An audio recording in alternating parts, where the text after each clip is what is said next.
Hello, మీకు hotel రంగంలో మంచి కెరీర్ కావాలా? అయితే ఈ హోటల్ మేనేజ్మెంట్ కోర్సు గురించి త్వరగా తెలుసుకుందాం.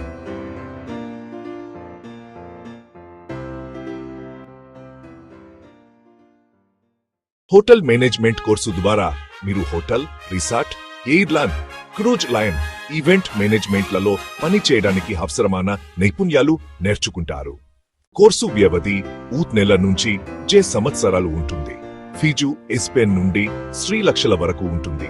డిప్లొమా, డిగ్రీ లేదా సర్టిఫికేట్ ఆధారంగా. సిలబస్ లో food production, house keeping, front office, beverage management, హోటల్లా మరియు ఇంటర్న్షిప్ ట్రైనింగ్ ఉంటుంది. ఫ్రెషర్స్ కి hotel assistant, front desk executive లేదా షిఫ్ట్ ఇన్ఛార్జ్ జాబ్స్ వస్తాయి. సాలరీ ప్రారంభంలో 90 నుండి 30 వరకు. అనుహంతో 1 లక్షకు పైగా. హోటల్ మేనేజ్మెంట్ లో కెరీర్ చాలా మంచి అవకాశాలు కలిగిస్తుంది. ఇలాంటివి మరిన్ని తెలుసుకోవాలంటే మా YouTube channel Telugu shorts by హర్షని సబ్స్క్రైబ్ చేయండి.